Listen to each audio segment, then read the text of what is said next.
News ನಲ್ಲಿ exclusive CCTV ದೃಶ್ಯ. Renukaswamy exclusive CCTV ದೃಶ್ಯ ಲಭ್ಯವಾಗಿದೆ.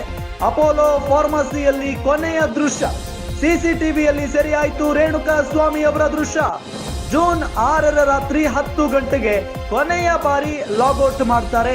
ಗಡಿಬಿಡಿಯಲ್ಲಿ ಕೇವಲ 2 ನಿಮಿಷದಲ್ಲಿ ಲಾಗೌಟ್ ಮಾಡ್ತಾರೆ. ಮರುದಿನ ಜೂನ್ 7 ಶುಕ್ರವಾರ ರಜೆ ಹಾಕಿದ್ರು ರೇಣುಕಾಸ್ವಾಮಿ. ವೀಕ್ ಆಫ್ ಇದ್ದರೂ ಕೆಲಸಕ್ಕೆ ಹೋಗುತ್ತೇನೆ ಅಂತ ಹೇಳಿರ್ತಾರೆ ಮನೆಯಲ್ಲಿ. ಅವತ್ತೇ ರೇಣುಕಾಸ್ವಾಮಿ ಕಿಡ್ನಾಪ್ ಮಾಡಿದ್ರು Raghu alias Raghavendra. Guarantee news ನಲ್ಲಿ ಎಕ್ಸ್ಕ್ಲೂಸಿವ್ ಸಿಸಿಟಿವಿ ದೃಶ್ಯವನ್ನ ನೀವು ನೋಡಬಹುದು. ರೇಣುಕಾಸ್ವಾಮಿ ಅವರ ಕೊನೆಯ ದೃಶ್ಯ ಇದು. ಅಪೋಲೋ ಫಾರ್ಮಸಿಯಲ್ಲಿ ಕೆಲಸ ಮಾಡ್ತಾ ಇದ್ರು. ಸಿಸಿಟಿವಿಯಲ್ಲಿ ಸೆರೆಯಾಗಿದೆ ರೇಣುಕಾಸ್ವಾಮಿ ಅವರ ಕೊನೆಯ ದೃಶ್ಯ. ಜೂನ್ 6ರ ರಾತ್ರಿ 10 ಗಂಟೆಗೆ ಕೊನೆಯ ಬಾರಿ ಲಾಗೌಟ್ ಮಾಡಿದ್ದಾರೆ. ಗಡಿಬಿಡಿಯಲ್ಲಿ ಕೇವಲ 2 ನಿಮಿಷದಲ್ಲಿ ಲಾಗೌಟ್ ಮಾಡ್ಕೊಂಡು ಹೋಗಿದ್ದಾರೆ, ಗಮನಿಸಬಹುದು.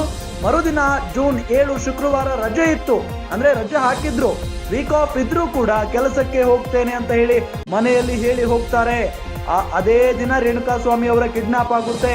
ಯಾರಿಂದ? ರಘು ಅಲಿಯಾಸ್ ರಾಘವೇಂದ್ರ ಅನ್ನೋ ವ್ಯಕ್ತಿಯಿಂದ ಕಿಡ್ನಾಪ್ ಆಗ್ತಾರೆ. ಅದಾದ ನಂತರ ಅವರು ಸಿಕ್ಕಿದ್ದು ಡೆಡ್ ಬಾಡಿ, ಅಂದ್ರೆ ಅವರ ಡೆಡ್ ಬಾಡಿ ಸಿಗುತ್ತೆ. ಆಗ್ಲೇ ಅವರ ಫ್ಯಾಮಿಲಿಗೆಲ್ಲ ಗೊತ್ತಾಗುತ್ತೆ, ಇಲ್ಲ ನಮ್ಮ ಮಗ ಇಲ್ಲ ಅಂತ ಹೇಳಿ. ನಿಜಕ್ಕೂ ಕೂಡ ಬಹಳ ನೋವಿನ ಸಂಗತಿ. ಯಾಕೆ ಅಂತ ಹೇಳಿದ್ರೆ ಅವರ ಪತ್ನಿಯು ಕೂಡ ಗರ್ಭಿಣಿ ಆಗಿದ್ದಾರೆ ಅನ್ನೋದು ಗೊತ್ತಾಗ್ತಾ ಇದೆ. ಇದೆಲ್ಲ ನೋಡ್ತಾ ಇದ್ರೆ ಎಂತ ಕಟುಕರಿರಬಹುದು ಇವರೆಲ್ಲ ಅಂತ ಹೇಳಿ ಬಹಳಷ್ಟು ಜನ ಛೀಮಾರಿ ಹಾಕ್ತಾ ಇದ್ದಾರೆ.